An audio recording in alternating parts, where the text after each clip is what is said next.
Online ക്ലാസ്സുകളിലേക്ക് ഒരിക്കൽ കൂടി സ്വാഗതം. നമ്മളിന്ന് പഠിക്കുന്നത് പ്രഭാത് എന്ന് പറയുന്ന ആധുനിക ഹിന്ദിയിലെ ഏറ്റവും പ്രശസ്തനായ എഴുത്തുകാരൻ്റെ ബീർ ബഹോട്ടി എന്ന് പറയുന്ന ഒരു മനോഹരമായ കഥയാണ്. എന്താണ് ബീർ ബഹോട്ടി എന്ന് പറഞ്ഞു കഴിഞ്ഞാൽ, അത് മഴക്കാലത്ത് കാണുന്നവരിന് ചുവന്ന നിറമുള്ള പ്രാണിയാണ്. നമ്മുടെ പാടത്തും പറമ്പത്തൊക്കെ ധാരാളം ഉണ്ട്. നമുക്ക് പാഠഭാഗത്തേക്ക് വരാം. ബാദൽ ബെഹത്ത് ബർസ് ലിയേ ധേ, മഴ നന്നായി പെയ്തിരുന്നു. ഒന്നാമത്തെ സെന്റൻസ് ആണ്. ബാദൽ ബെഹത്ത് ബർസ് ലിയേ ധേ, മഴ നന്നായി പെയ്തിരുന്നു. ഫിർഭി, ഫിർഭി എന്ന് വെച്ചാൽ എന്നിട്ടും എന്നും എങ്കിലും എന്നൊക്കെ അർത്ഥമുണ്ട്. ഫിർഭി ബെഹത്ത് സാരാ പാനി ഉന്മേ ബച്ചാ ഹുവാ താ, എന്നിട്ടും ധാരാളം ജലം മേഘങ്ങളിൽ അവശേഷിച്ചിരുന്നു. അപ്പം മഴ നന്നായി പെയ്തിരുന്നു, എന്നിരുന്നാലും അല്ലെങ്കിൽ എന്നിട്ടും ധാരാളം ജലം മേഘങ്ങളിൽ അവശേഷിച്ചിരുന്നു. വേ ഖേത്തോം, ഖേത്തോം എന്ന് വെച്ചാൽ കൃഷിഭൂമി എന്നും വയലെന്നും ഒക്കെ അർത്ഥമുണ്ട്. ഖേത്തോം എന്ന് വെച്ച് കഴിഞ്ഞാൽ കൃഷിഭൂമി എന്നും വയലെന്നും ഒക്കെ അർത്ഥമുണ്ട്. വേ ഖേത്തോം ജംഗിളോങ്കെ ഊപ്പർ, ജംഗിൾ വനം കാട് എന്നൊക്കെ അർത്ഥമാണ്. ഊപ്പർ എന്ന് വെച്ചാൽ മുകളിൽ എന്നാണ്. വേ ഖേത്തോം ജംഗിളോങ്കെ ഊപ്പർ ഛായേ ഹുയേ ദേ, ഛായേ ഹുയേ ദേ വ്യാപിക്കുക. അവ വയലുകളുടെയും കാടുകളുടെയും മുകളിൽ എന്ത് ചെയ്തിരുന്നു? വ്യാപിച്ചിരുന്നു ഈ മേഘങ്ങള്. ആ മേഘങ്ങളുടെ പ്രത്യേകത എന്തുവാ? അതിൽ ആ ജലം, ധാരാളം ജലം എന്ത് ചെയ്തിരുന്നു? തങ്ങി നിന്നിരുന്നു, അല്ലെങ്കിൽ അവശേഷിച്ചിരുന്നു. സാര ആകാശ് മേഘോം സേ ഭരാത, ആകാശം മേഘാവൃതമായിരുന്നു, മേഘങ്ങളെ കൊണ്ട് നിറഞ്ഞിരുന്നു. ഇപ്പൊ ആകാശം എന്ന് പറയുന്നത് മേഘങ്ങളെ കൊണ്ട് നിറഞ്ഞിരുന്നു. മേഘോങ്കി ഛായാവോ മേ, മേഘങ്ങളുടെ നിഴലുകളിൽ നിന്ന്, ഛായ എന്ന വാക്കിന്റെ അർത്ഥം നിഴൽ എന്നാണ്. മേഘോങ്കി ഛായാവോ മേ ഗീലി ഹവ, ഗീലി ഹവ മീൻസ് നനവാർന്ന അല്ലെങ്കിൽ തണുത്ത, ഹവ എന്ന് വെച്ചാൽ കാറ്റുന്ന. അപ്പം മേഘോങ്കി ഛായാവോ മേ ഗീലി ഹവായെ ഇധർ ഉദർ ഖൂം രഹീദി, ഖൂമിനെ മീൻസ് ചുറ്റിക്കറങ്ങുക എന്ന് പറയും. അപ്പം മേഘങ്ങളുടെ നിഴലുകളിൽ നിന്നും ആ തണുത്ത കാറ്റ് അവിടെ ഇവിടെയൊക്കെ എന്ത് ചെയ്തിരുന്നു? വീശിയിരുന്നു. പേടോങ്കെ തനെ, തനെ മീൻസ് തായ്തടി എന്ന് പറയും. അതായത് ഒരു മരം, ഒരു വൃക്ഷത്തിന്റെ ഏറ്റവും താഴ്ന്ന ഭാഗം, ഏറ്റവും അടിയിലത്തെ ഭാഗത്തിന് പറയുന്ന പേരാണ് തായ്തടി എന്ന്. പേടോങ്കെ തനെ അഭിഭി ഗീലേദേ, മരങ്ങളുടെ തായ്തടി ഇപ്പോഴും തീർന്ന് ഗീലെ, ഗീലെ മീൻസ് നനവാർന്ന, നനയുക എന്ന് പറയും. അപ്പം വൃക്ഷങ്ങളുടെ തായ്തടി ഇപ്പോഴും നനഞ്ഞ അവസ്ഥയിലായിരുന്നു, നനവാർന്നു. നമുക്കറിയാം മഴ പെയ്യുന്ന സമയത്ത് ആ മരങ്ങളിലൂടെ താഴോട്ട് എന്ത് ചെയ്യാറുണ്ട്? ജലം ഇങ്ങനെ ഊർന്നിറങ്ങാറുണ്ട്. മൂഗ്ഫലിയോങ്കെ ഹരേ ഖേതോ, മൂഗ്ഫലി മീൻസ് നിലക്കടല എന്ന് പറയും. മൂഗ്ഫലിയോങ്കെ ഹരേ ഖേതോ മേ പീലെ ഫൂൽ അഫീഫി ഗീലേ ദേ, അപ്പോഴ് പച്ചപ്പ് നിറഞ്ഞ നിലക്കടല തോട്ടങ്ങളിലെ, മനസ്സിലായ? പച്ചപ്പ് നിറഞ്ഞ, ഹരിയാലി എന്ന് വെച്ചാൽ പച്ചപ്പ് എന്നാണ്. മൂഗ്ഫലി മീൻസ് നിലക്കടല. അപ്പം പച്ചപ്പ് നിറഞ്ഞ നിലക്കടല തോട്ടങ്ങളിൽ എന്ത് ചെയ്തിരുന്നു? പീലെ ഫുൽ, പീലെ എന്ന് വെച്ചാൽ മഞ്ഞ എന്നാണ്. മനസ്സിലായ? പീതാംബരം എന്ന് പറയും. മഞ്ഞ പുഷ്പങ്ങൾ എന്ത് ചെയ്തിരുന്നു? ഗീലേ ദേ, ഗീലേ നനഞ്ഞിരുന്നു. എന്തിന്റെ സൂചനയത്? മഴ പെയ്തതിന്റെ അല്ലേ? ഇപ്പൊ ഇവിടെ പച്ചപ്പ് നിറഞ്ഞ നിലക്കടല തോട്ടങ്ങളിലെ മഞ്ഞ പുഷ്പങ്ങളോ എന്ത് ചെയ്തിരുന്നു? നനഞ്ഞിരുന്നു. ഖേത്തോമേം കൃഷിഭൂമികളിൽ അല്ലെങ്കിൽ വയലുകളില്, ചോട്ടെ ചോട്ടെ ബാജര ഉഖാദ, അപ്പൊ വയലുകളില് ചെറിയ ചെറിയ ബാജറ എന്ത് ചെയ്തിരുന്നു? കിളിർത്തു നിന്നിരുന്നു.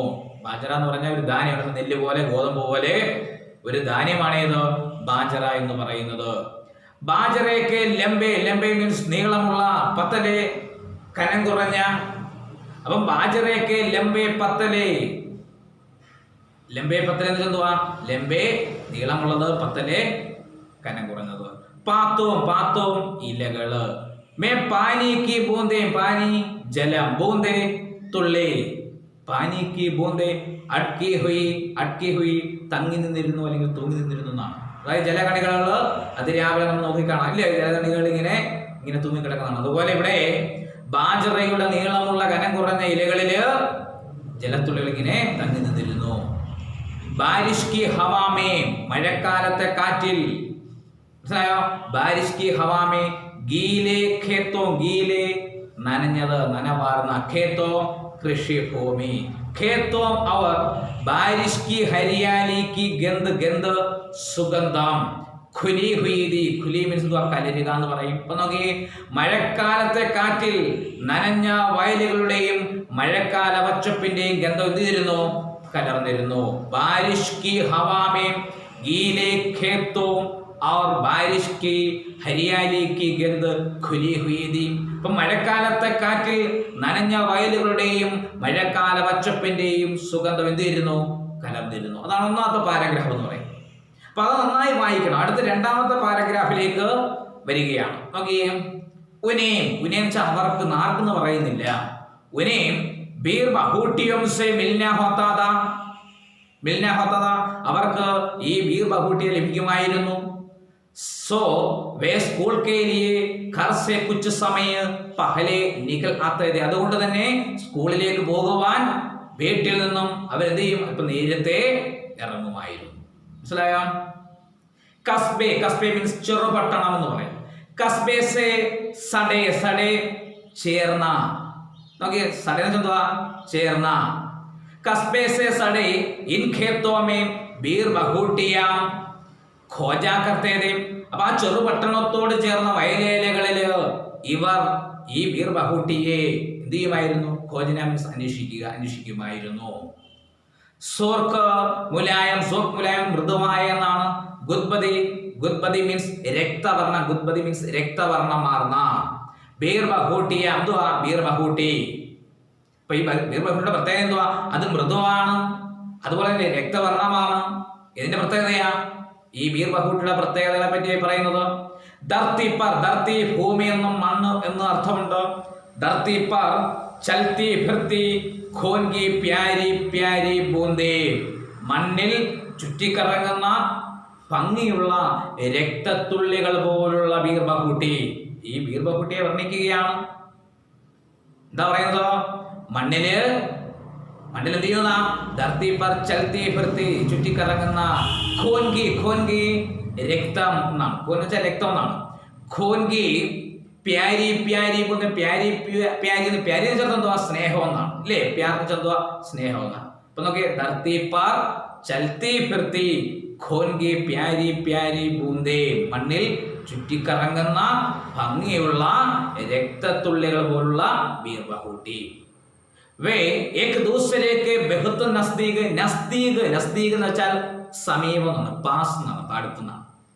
വേ ഏക് ദൂസരെ കെ ബഹുത് നസ്ദീക് രഹ്ക, അവർ രണ്ടുപേരും പരസ്പരം അടുത്തിരുന്നത് കൊണ്ട്. ബൽക്കി, ബൽക്കി എന്ന് വെച്ചാൽ മാത്രമല്ല, ഹീനഹി ബൽക്കി എന്നാണ് അതിന്റെ പ്രയോഗം. മാത്രമല്ല പിന്നെയോ എന്നാണ്, ഹീനഹി ബൽക്കി. അപ്പൊ രണ്ടുപേരും പരസ്പരം ചേർന്നിരിക്കുക മാത്രമല്ല, കഹന, കഹന പറയുക എന്ന് പറയും കേട്ടോ. കഹന ചാഹിയെ ബിൽക്കുൽ സഡ്കർ, സഡ്കർ മീൻസ് പറക്കുക. സഡ്കർ ബീർ ബഹൂട്ടിയോ ഖോജത്തേതെ. അപ്പൊ അവർ പരസ്പരം അടുത്തിരുന്നുകൊണ്ട് പറയും, എന്തുവാ ഇങ്ങനെ പറന്നു നടക്കുന്ന, എന്തിനന്വേഷിക്കുക? എന്തിനാണ് അവർ അന്വേഷിക്കുന്നത്? ഈ ബീർ ബഹൂട്ടിയാണ് അന്വേഷിക്കുന്നത്. അപ്പൊ അവര് അടുത്തടുത്തിരിക്കുകയാണ്. കഥാപാത്രങ്ങളുടെ പേര് ഇതുവരെയായിട്ട് പറഞ്ഞോ? ഇവിടെ ഇല്ല. ഈ പാരഗ്രാഫിൽ പറയുന്നുണ്ട്, അവസാനമാണെന്ന് മാത്രം. അപ്പൊ അവർ രണ്ടുപേരും അടുത്തടുത്തിരുന്ന് എന്തിനെ അന്വേഷിക്കുന്നത്? ഈ ബീർ ബഹൂട്ടിയെയാണ് അന്വേഷിക്കുന്നത്. ഉനേം ദേഖ്നെ കെ ലിയെ, അതിനെ കാണുന്നതിന് വേണ്ടി. വേ ബാരിഷ് കി ഗന്ധ് ഭരി, ബാരിഷ് കി, ബാരിഷ് മഴ, ഗന്ധ സുഗന്ധം, ഗന്ധ് ഭരി ഭോരേ ജമീൻ, ഭോരേ ജമീൻ തവിട്ട് നിറമുള്ള മണ്ണിൽ നിന്നാണ് കേട്ടല്ലോ. അപ്പൊ അവയെ കാണുന്നതിന് വേണ്ടി അവർ പതിവായി എന്ത് ചെയ്യുമായിരുന്നു? മഴയുടെ ഗന്ധം നിറഞ്ഞ എവിടെ? തവിട്ട് നിറമുള്ള മണ്ണിൽ ഇരിക്കുമായിരുന്നു. അപ്പൊ മഴയുടെ സുഗന്ധമുള്ള തവിട്ട് നിറമുള്ള മണ്ണിലിരിക്കും. എന്തിനു വേണ്ടിയാ ഈ രണ്ടുപേരും ഇരിക്കുന്നത്? എന്തിനു വേണ്ടിയാ? ഈ ബീർ ബഹൂട്ടിയെ കാണുന്നതിന് വേണ്ടി. ബേല ദേഖോ, കഥാപാത്രങ്ങളുടെ പേര് വന്നു. ബേല എന്ന് പറയുന്ന ഒന്നാമത്തെ കഥാപാത്രം. ബേല ദേഖോ ഇസ് ബീർ ബഹൂട്ടി കാ രംഗ് തുമാരെ റിബൺ കെ ജൈസാ ലാൽ ഹേ, സാഹിലിനെ കഥ. കഥാപാത്രങ്ങളുടെ പേര്, രണ്ട് കഥാപാത്രങ്ങളുടെ പേരും വന്നു, സാഹിലും അതുപോലെ തന്നെ ബേലയും. അപ്പൊ സാഹിൽ പറയുകയാണ്, ബേല നോക്കിയേ, ഈ വീർ ബഹൂട്ടിയുടെ നിറം രംഗ് എന്ന് വെച്ചാൽ നിറമാണ്. നിറം തുമാരെ റിബൺ കെ ജൈസെ, നിന്റെ റിബൺ പോലെ തലയിൽ കെട്ടിയിരിക്കുന്ന റിബൺ പോലെ ലാൽ ഹേ, ലാൽ ചുവന്നത്. പിന്നീട് പറയുകയാണ്, തുമ്നെ കുച്ച് സുനാ ബേല, സുന കേൾക്കുക. തുമ്നെ കുച്ച് സുനാ ബേല, ബേല നീ വല്ലതും കേട്ടോ?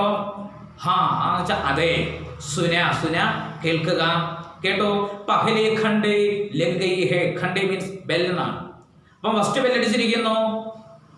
ലേക്കിൻ എന്നാൽ മുझे പൈൻ മേ സ്യാഹി ഭി ഭർവാനി ഹേ, എനിക്ക് പൈൻ മേ, പൈൻ പെൻ പേന എന്നാണ്, സ്യാഹി മഷി.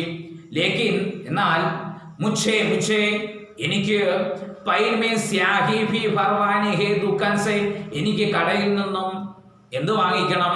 മഷി വാങ്ങിക്കണം. അത് കഴിഞ്ഞ് നിങ്ങൾക്ക് കാണാം പുസ്തകത്തിൽ ഒരു 3 സ്റ്റാർ 3 ഡോട്ട് വരട്ടെ. അതായത് ഈ കഥയ്ക്ക് ഒരു തുടർച്ചയുണ്ടായിരുന്നു. അതിന് പകരം ഈ കഥയുടെ വേറൊരു അധ്യായം എന്ത് ചെയ്യുകയാണ്? കൂട്ടിച്ചേർക്കുകയാണ്. അതുകൊണ്ടാണ് ഈ ഇത്രയും പറഞ്ഞതിന് ശേഷം ഒരു 3 സ്റ്റാർ അവിടെ കൊടുത്തിരിക്കുന്നത്. അപ്പൊ ഇന്ന് നമ്മുടെ ഇന്നത്തെ ഈ പാഠഭാഗം അല്ലെങ്കിൽ ഇന്നത്തെ ഈ ക്ലാസ് ഇപ്പോഴിവിടെ അവസാനിക്കുകയാണ്. അടുത്ത ക്ലാസ്സിൽ നമുക്ക് എന്ത് ചെയ്യാം? നമുക്ക് ബാക്കി